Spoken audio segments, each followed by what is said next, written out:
阿爸量血壓數字時高時低，點解咁唔穩定㗎？阿媽唔肯篤手指，係咪有其他方法驗血糖啊？一齊聽下藥劑師建議點用血糖機同血壓計啦。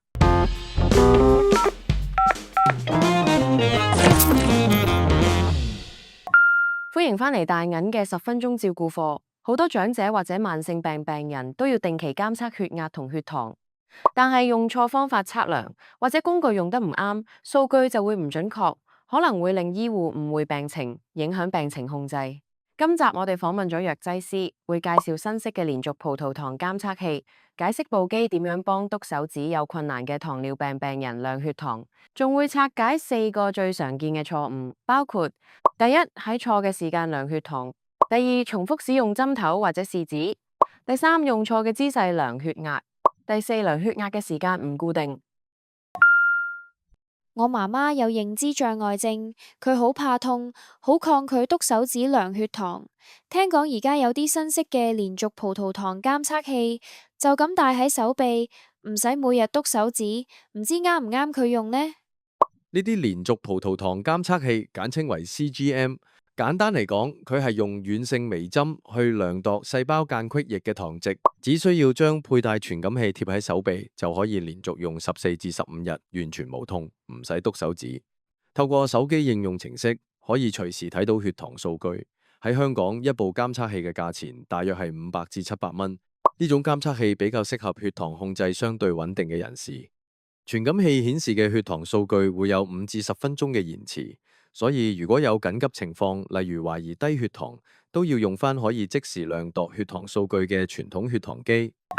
大家都可能會想知道，究竟 CGM 同傳統血糖機相比係咪準確呢？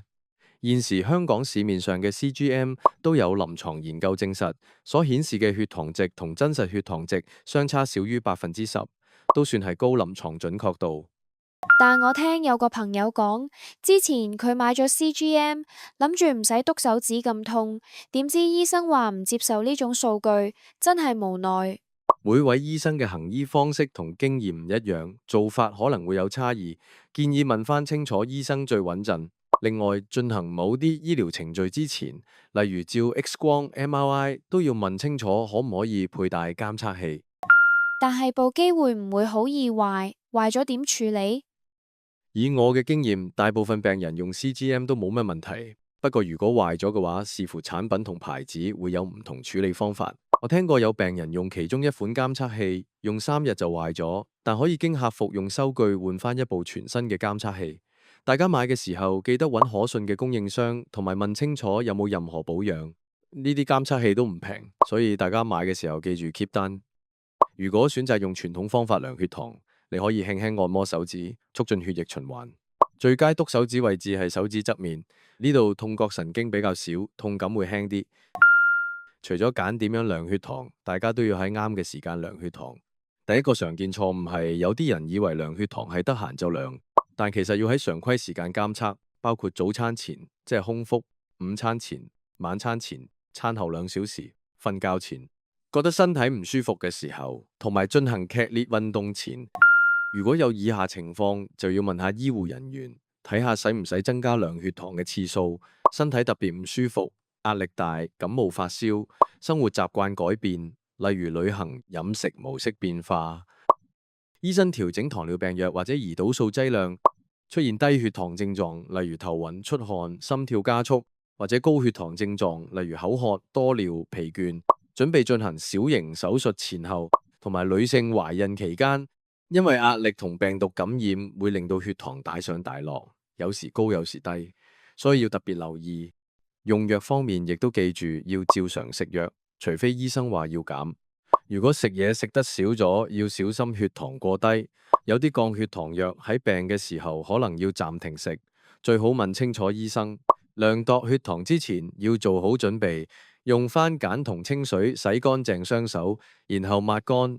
如果用酒精棉片消毒，要等酒精完全揮發先好篤手指。如果唔係，會影響讀數。第二個常見錯誤係重複使用針頭或者試紙，或者忽略有效期，增加感染風險，亦有可能令數據錯誤。為咗慳錢或者貪方便，有人會一個針頭用幾次，或者一盒試紙用足1年。但呢啲習慣背後係有好大風險。採血針呢，記住只能夠用一次，因為針頭用一次之後就會變鈍，重複用只會越嚟越痛，傷口亦都會更大，而且重複使用會增加細菌感染嘅風險。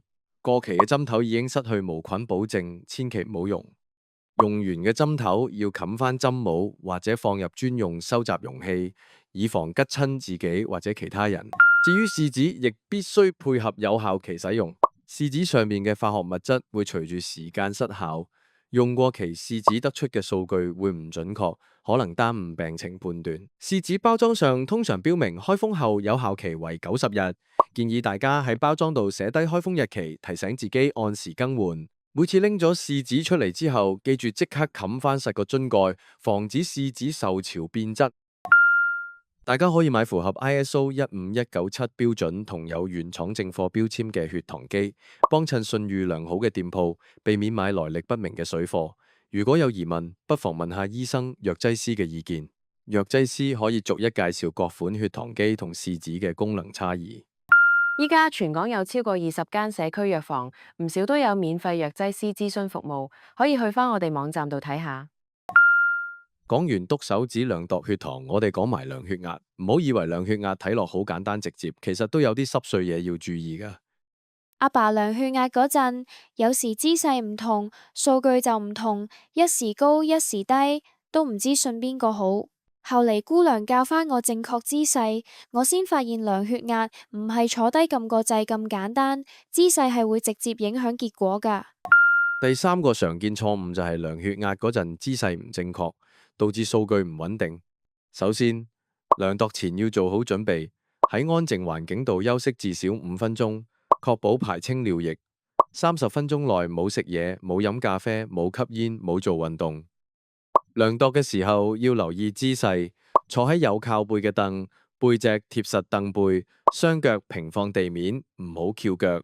將要量度血壓嘅手放喺台面，手心向上，臂帶位置同心臟保持水平。臂帶要綁喺手踭上約2至3厘米，鬆緊度最好係可以放得入2隻手指。最好除咗厚嘅衫，淨係着一件薄衫，或者直接測量上臂。撳掣之後放鬆身體，保持安靜，盡量唔好望住個熒幕，直到出結果。特別注意，如果曾經接受單側乳房切除手術，應該避免喺同一邊手臂量血壓。錯誤4，量血壓時間唔固定，影響準確度。好多人心血來潮先嚟量血壓，但血壓喺1日之內會不斷波動。如果每次量嘅時間唔同，就好難比較記錄。正確做法係每日最好揀固定時間量血壓，建議每日量2次。例如朝早起身後1個鐘內食血壓藥同食早餐之前，夜晚就瞓覺之前1個鐘內。如果你食緊血壓藥，記住要喺食藥前量。食完血壓藥之後，會喺一段時間內有效控制血壓，而當藥效就嚟完，亦即係下一次食藥前，血壓可能會慢慢升返。喺呢個時候量血壓，量度出嚟嘅數字先至最真實反映到喺藥效最弱嘅時候，你嘅血壓控制得好唔好？如果你都有使用血壓計或者血糖機嘅經驗或者貼士，歡迎留言分享。